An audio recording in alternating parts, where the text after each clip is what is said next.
Buenos días, hoy vamos a entrevistar a Frédéric Martel.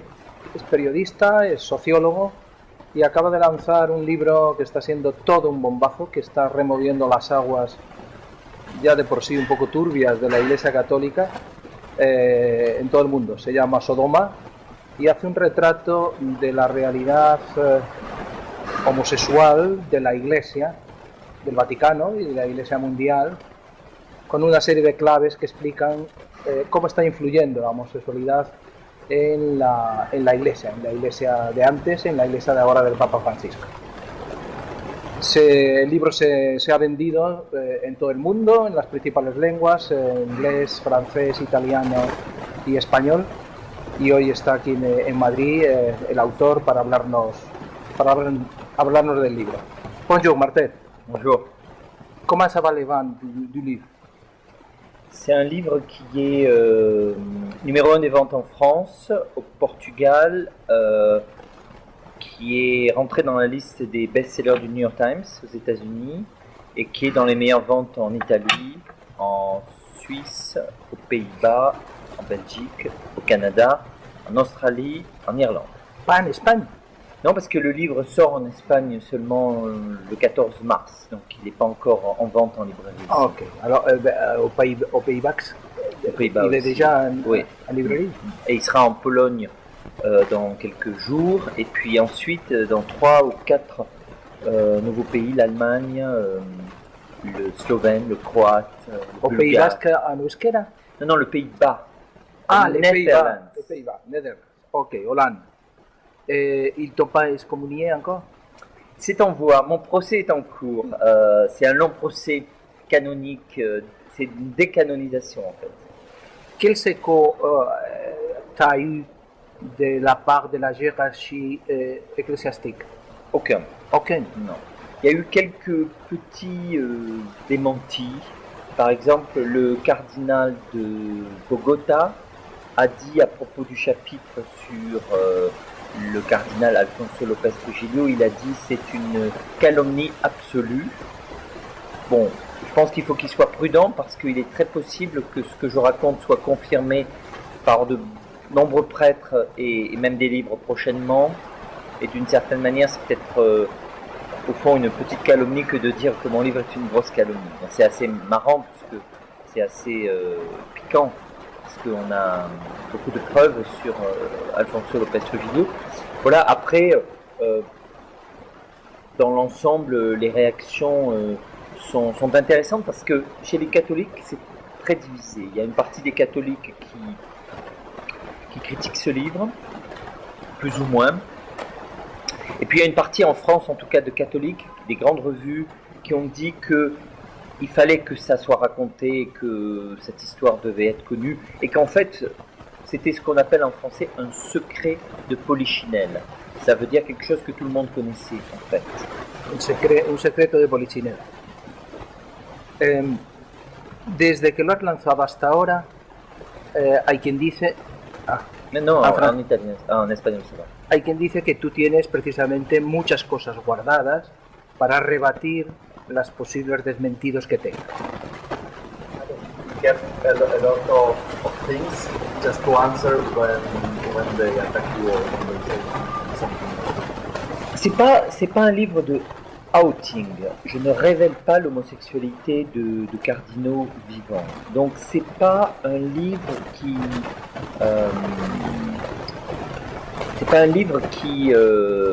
qui dénonce des gens. C'est un livre qui s'intéresse à un système. Et c'est ça la clé. Donc du coup, les gens ne sont pas... Enfin, ils peuvent être nommés, mais ils ne sont pas nommés comme étant homosexuels, clairement. Donc, après, chacun, le lecteur, pensera ce qu'il veut. Et encore une fois, pour moi, le fait d'être un cardinal, un évêque ou un prêtre homosexuel ne me pose pas de problème. Je ne suis pas contre le fait qu'il soit...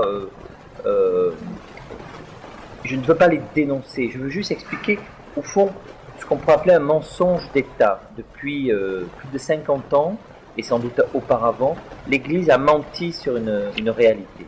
Mais les données que tu mentionnes dans le livre sont exactes, parce qu'il y a beaucoup de gens qui disent que les données sont pas très exactes, C'est pas que les données sont pas exactes, c'est que en droit français ou espagnol, on ne peut pas dire que quelqu'un est homosexuel. Donc il y a un problème légal.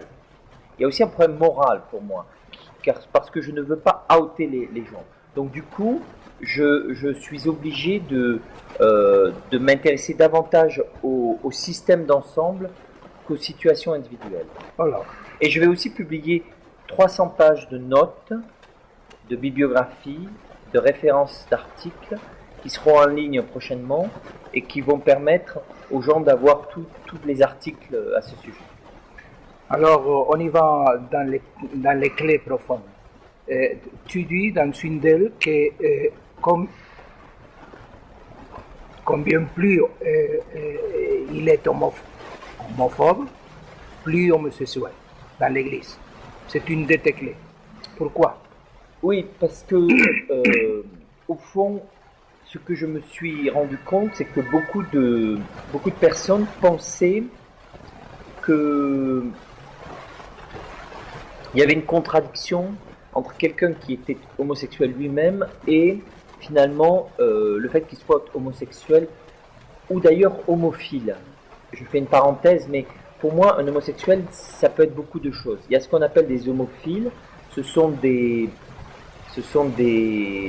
homosexuels, mais qui ne sont pas pratiquants, qui sont fidèles à leurs vœux de chasteté ou qui sont fidèles au célibat. Mais ils sont malgré tout homosexuels, parce qu'ils sont dans une psychologie, dans une sensibilité... Parce que tu crois que l'homosexuel naît?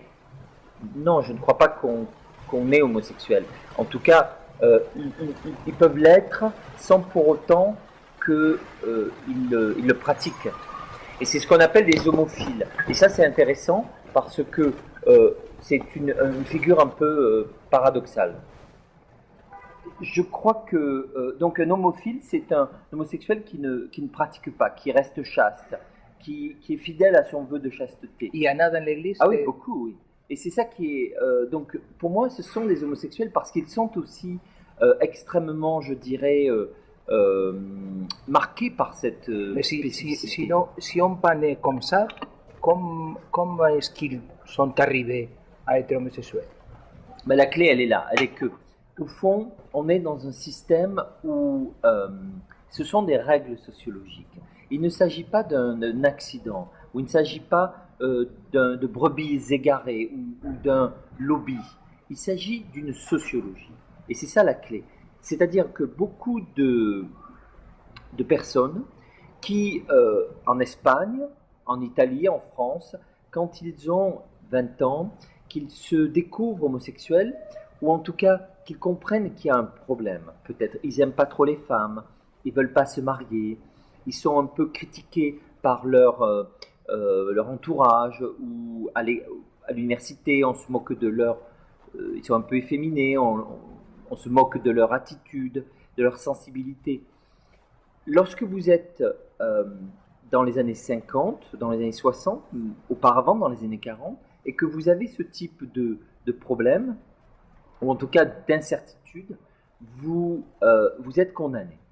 Si vous êtes dans un petit village, votre vie va être misérable. Si vous êtes dans une famille bourgeoise, vous allez déshonorer la famille. En tout cas, c'est ce qu'on pense à l'époque. Et donc, devenir prêtre, c'est la solution.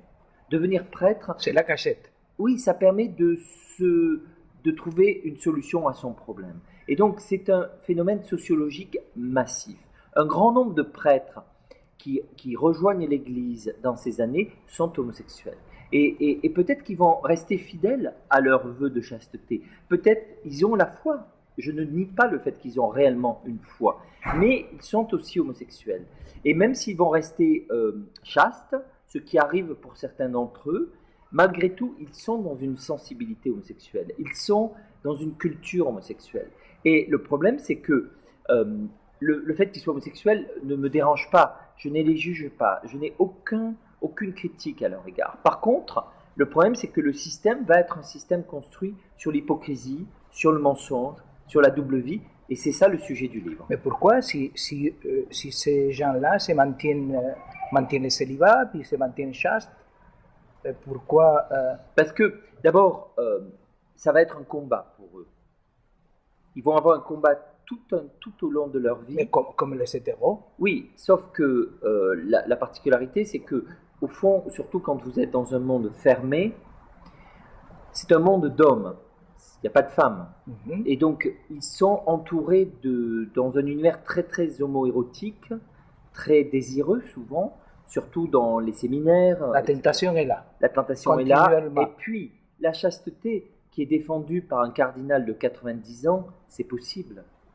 Mais la chasteté dans un monde qui va connaître la libération sexuelle des années 70, 80, qui va connaître la libération homosexuelle, avec un hiatus, un gouffre qui va se créer entre d'un côté la société qui se libéralise, où les gays deviennent visibles, deviennent fiers, deviennent acceptés, et l'Église qui va devoir cacher davantage son secret pour ne pas révéler cette sensibilité, ça crée un gouffre, un immense problème qui va devenir de plus en plus difficile à vivre. Et je pense que beaucoup de cardinaux, d'évêques, qui ne savaient peut-être pas qu'ils étaient homosexuels à 20 ans, puis qu'ils comprennent qu'ils sont homophiles à 25 ans, et puis peut-être qu'ils commencent à comprendre qu'ils sont homosexuels à 30 ans, là, sur la durée, cette chasteté, ce célibat va être très très difficile à vivre. Y aquí, quelle relation il y a entre l'homosexualité et la pédérastie, la pédophilie? Aucun. Je pense qu'il n'y a pas de lien entre homosexualité et abus sexuels. Si on regarde à travers le monde, l'hétérosexualité est la cause principale des abus sexuels. Les abus sexuels se construisent dans les familles, ont lieu dans les familles, ils ont lieu dans les écoles, dans tous les endroits où il y a de l'éducation, contact avec les jeunes, etc. Et massivement, les relations, les abus sexuels sont hétérosexuels. Et d'ailleurs, pour une raison très simple, c'est qu'il y a beaucoup plus d'hétérosexuels dans le monde qu'il n'y a d'homosexuels. Et les statistiques sont assez claires. Il y a vraiment, massivement, ce sont des rapports hétérosexuels. Sauf dans l'Église. Dans l'Église, il y a une spécificité, parce qu'on est dans un monde très masculin, parce qu'on est dans un monde où même au niveau des écoles, mais aussi fortement du catéchisme, etc., des aumôneries, des scouts, c'est un monde très masculin. De ce point de vue, les études dont on dispose, la conférence des évêques américains, les études de l'étude du Boston Globe dans l'affaire Spotlight, montrent que 80 à 85% des victimes sont des adultes masculins, souvent des séminaristes, ou des garçons mineurs. Et donc, dans l'Église, les abus sexuels, qui sont généralement hétérosexuels, sont là homosexuels. Donc il y a une particularité dans l'Église catholique où les abus sont des abus homosexuels. La particularité, ça vient de que les garçons sont à portée de la main plus que les filles. D'abord, ça vient qu'on est dans un univers très homosexualisé, avec beaucoup d'homosexuels, et donc du coup, ce sont plutôt des abus homosexuels. Ensuite, c'est pas une homosexualité normale. C'est pas une homosexualité comme dans le quartier de Chueca, ici à Madrid, où les gens la vivent bien. C'est réprimé. Accepté. C'est une homosexualité réprimée, une homosexualité de mensonge, de double vie, de schizophrénie, de mensonge aux autres, mais aussi de mensonge à soi-même. Et donc cette homosexualité, elle est très, très compliquée, très complexe, dans le rejet de soi. Quand on regarde les cas d'abus sexuels, les prêtres, je pense à Tony Anatrella, je pense même au cardinal Pell, je pense aussi à Karadima, je pense à Martial Maciel, je pense à tous ces cas-là, qui sont des cas très excessifs pour certains. Mais souvent, les gens disent « Mais non, je sais pas vrai, je ne suis pas homosexuel ». Ils n'arrivent pas à reconnaître ce qu'ils sont. Et c'est le discours de l'Église qui a réprimé beaucoup ces personnes, même si on est sur des cas pathologiques, évidemment, qui a aussi une responsabilité dans ça. Et puis, l'homosexualité a un autre rapport à tout ça. C'est le cover-up. Et je pense que la couverture de ces abus sexuels, la protection des prêtres abuseurs est aussi liée à l'Église catholique. Pourquoi ? Parce que l'Église, elle a créé une culture du secret depuis au moins les années 60. Ça existait avant, mais dans les années 60, à cause de la libération sexuelle qui va avoir lieu, l'Église doit refermer, se cacher encore plus. Et cette culture du secret qui est très puissante, parce qu'elle est constituée de multiples personnes qui toutes cachent leurs secrets, a été créée d'abord comme une culture du secret de l'homosexualité d'un grand nombre de prêtres, d'évêques et de cardinaux. Et à partir de là, cette culture du secret a été tellement forte, tellement renforcée, tellement construite, qu'un certain nombre de prêtres qui ont des rapports d'abus sexuels, qui vont abuser d'adultes ou d'enfants, vont être protégés par cette culture globale, alors même que la culture visait d'abord à protéger le secret de l'homosexualité. Et c'est là où les deux choses se sont mêlées d'une manière inextricable et impossible pour l'Église de détacher. Quelqu'un qui est homosexuel,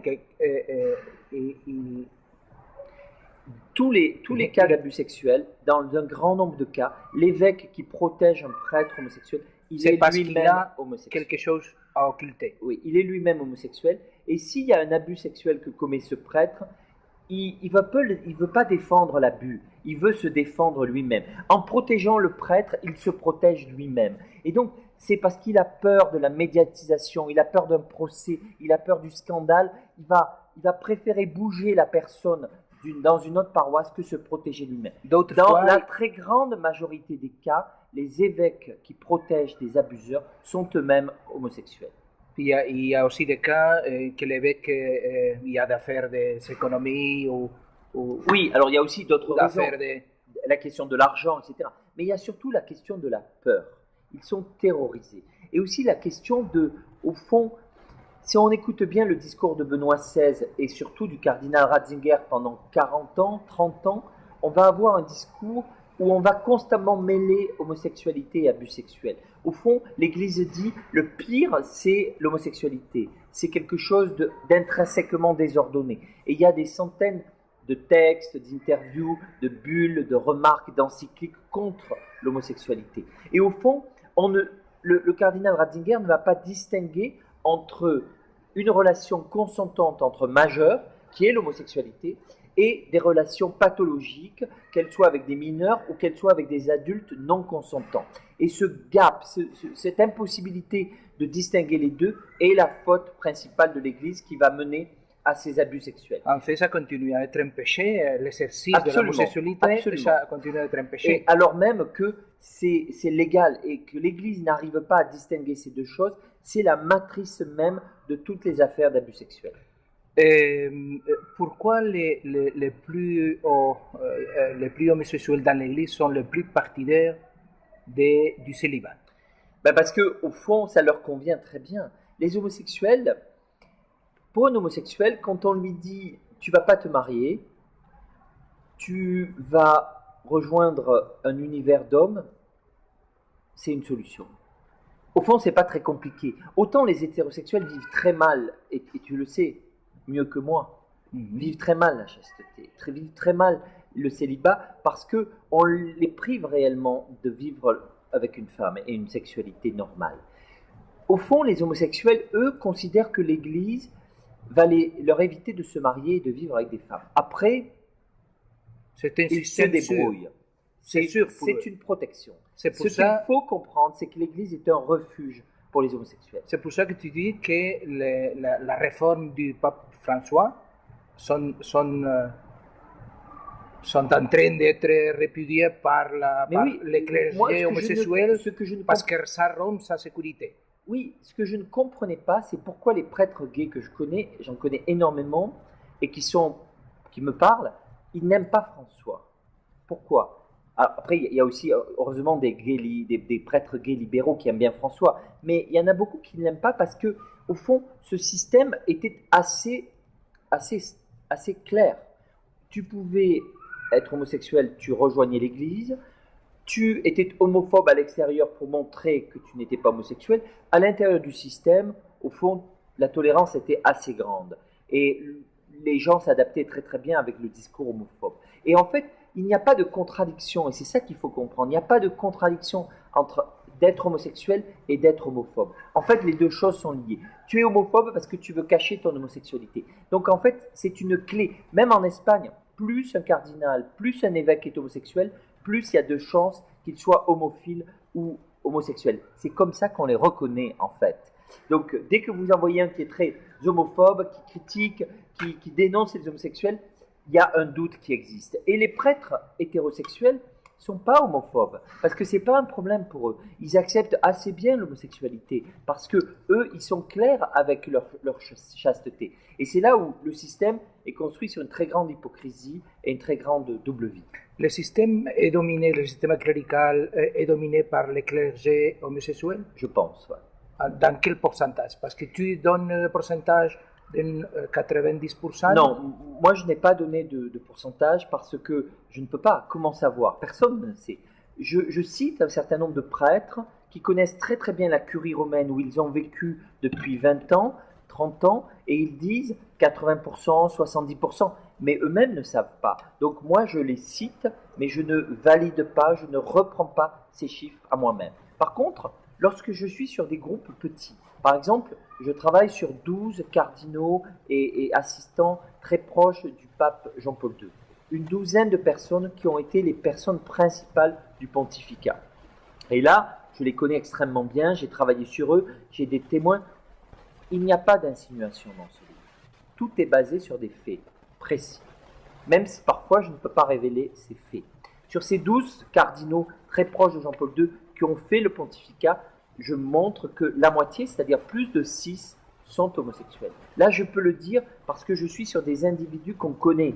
Mais je ne peux pas parler de l'ensemble de la curie romaine sur lequel on n'a aucune information précise. Alors, le système est dominé aujourd'hui? Oui. Aujourd'hui aussi. Aujourd'hui aussi. Enfin, Avant aussi. Avant, tu parles des dernières papes. Sous Paul VI, au fond, c'est un système très homophile autour du pape, c'est-à-dire des homosexuels qui peut-être sont dans la chasteté non pratiquant. Sous Jean-Paul II, le système commence à réellement comment dire, en français on pourrait dire, le système commence à se désordonner intrinsèquement, pour reprendre le mot de l'Église. L'Église devient, au niveau du pape, intrinsèquement désordonnée, où beaucoup d'homosexuels sont dans l'entourage du pape, très pratiquants. Sous Benoît XVI, c'est un système qui va continuer et qui va perturber très fortement l'Église, au point de contribuer à la chute de Benoît XVI. Et sous François est l'héritier de ce système, donc c'est encore un système très homosexualisé. Il y a salvation pour l'Église après la crise de la pédérastie? D'abord, il n'y a pas de après. On est toujours dans cette crise. Et on risque d'être dans cette crise pour un moment, parce que les raisons qui ont provoqué cette crise sont toujours là. Le système de cover-up est toujours là. Le système, au fond, de mensonges sur une homosexualité réprimée est toujours là. Et on a une homosexualité très généralisée dans l'Église. Donc les abus homosexuels vont sans doute continuer du fait de cette homosexualité rejetée, réprimée, refoulée, et de cette culture du secret. Alors le pape François, il est en train de faire rien dans cette... Non, je pense que le pape François, il essaye de faire évoluer la doctrine, mais il a été très attaqué par des cardinaux très conservateurs qui lui reprochent au fond d'être gay-friendly, même s'il l'est que partiellement. Et surtout, il a beaucoup fait évoluer les choses en termes de... sur les abus notamment. Et moi j'aimais pas beaucoup le pape François au début. Je le trouvais trop argentin, péroniste, jésuite. Vous savez, comme français, un jésuite, c'est un peu compliqué déjà. Je trouvais que ce pape était un jour gay-friendly, un jour anti-gay, un peu une demi-vérité qui était souvent un demi-mensonge. Donc j'étais un peu réservé avec ce pape. Et puis j'ai commencé à comprendre. J'ai regardé en Argentine comment il avait été attaqué par, au fond, des cardinaux très d'extrême droite, très homophobes, et eux-mêmes très homosexuels. Et puis en Espagne, j'ai regardé comment ça se passait, la conférence épiscopale espagnole, comment le système fonctionnait, comment à Rome, il était attaqué par ces cardinaux d'extrême droite, extrêmement homophobes, et dont il dit lui-même qu'ils sont les rigides qui mènent une double vie. Et au fond, l'histoire du pontificat, c'est un pape plutôt gay-friendly, qui n'est pas concerné par l'homosexualité, qui est attaqué par des cardinaux très homophobes, qui sont eux-mêmes homophiles ou homosexuels. C'est quand même incroyable l'histoire du pontificat. Et donc je me suis mis à l'aimer, et je me suis mis à comprendre qu'il était dans un piège, qu'il était attaqué injustement par une sorte de camarilla, par une sorte de cabale, de complot contre le pape. Et ça me l'a rendu très sympathique. Les marges de manœuvre qu'il a dans l'Église,